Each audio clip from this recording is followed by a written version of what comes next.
All right, hi everybody. This is Christine Ferretti with the Detroit News. We're back live right now, and we are near Monroe and Randolph, where people downtown are being taken into custody after a night of just lengthy, tense protesting in different spots of the city. How do I? Oh, sorry about that.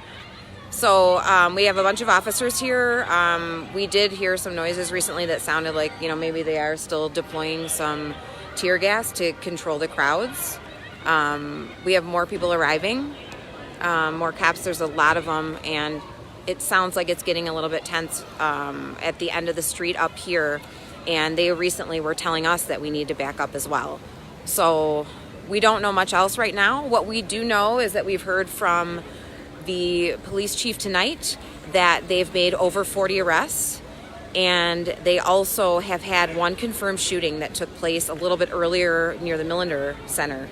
And we also were told by the chief that 75 to 80% of the people involved are not people from Detroit. Yeah, we're with the Detroit News, so the officers are just checking our credentials to make sure, why we're standing here. But, stick with us tonight. We're trying to keep everybody up to date. It seems like a lot of things have settled down, but, everywhere you look, people are still discussing this, and we are seeing heavy police presence everywhere. Some of these people here are pretty upset, so we're going to... Clearly, there's a lot of issues. So, clearly, we're hearing that people are... being targeted with some of the tear gas to break up the crowds, and there's a lot of anger going on down here tonight.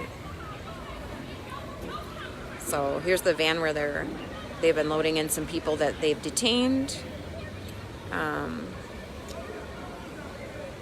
And we're just kind of keeping our eyes out here. We're getting... What's that? So let's see what we have going on down here. Just still, like I said, just the officers are kind of standing ready. They have a lot of their tactical gear in hand in case they need it. I have seen in a couple circumstances tonight different streets down here where you have a line of dozens and dozens of officers all ready, standing ready with the crowds coming at them slowly. Right now we're not seeing many crowds. We're just seeing kind of the officer staging over here. And again, I do see a few people in custody, and we dig it. Yep. So, officer here is wanting us to back up, so we're gonna respect their request right now a little bit and get from the scene as they're trying to just contain things here. And I'm looking over. I do see people in the van. I assume there's some of the 40 or so that the chief said have been detained tonight. We did also come across some people who had other damage, to some of their vehicles, and concerns about that in other spots of the city. But, it's been kind of a tense night, so I guess that's to be expected that you're going to hear about different things like that going on. But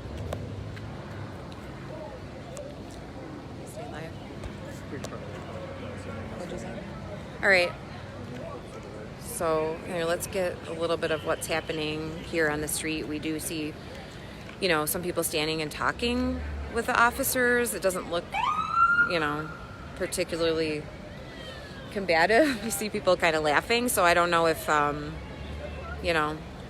seems like the situation is getting a little bit more settled, at least in this specific area.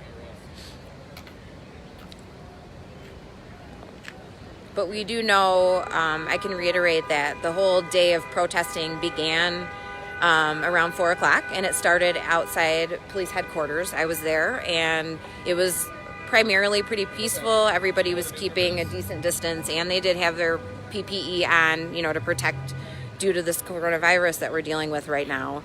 And they did spend quite a few hours talking and marching, so this spanned quite a while. before, you know, this trouble kind of unfolded later this evening. Clearly there's a lot of tension right now, you know, from different people, and it's kind of continuing here.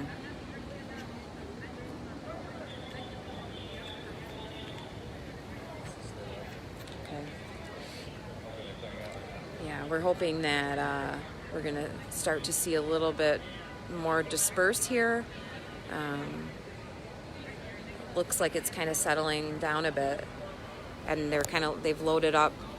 Looks like the people they want to move out.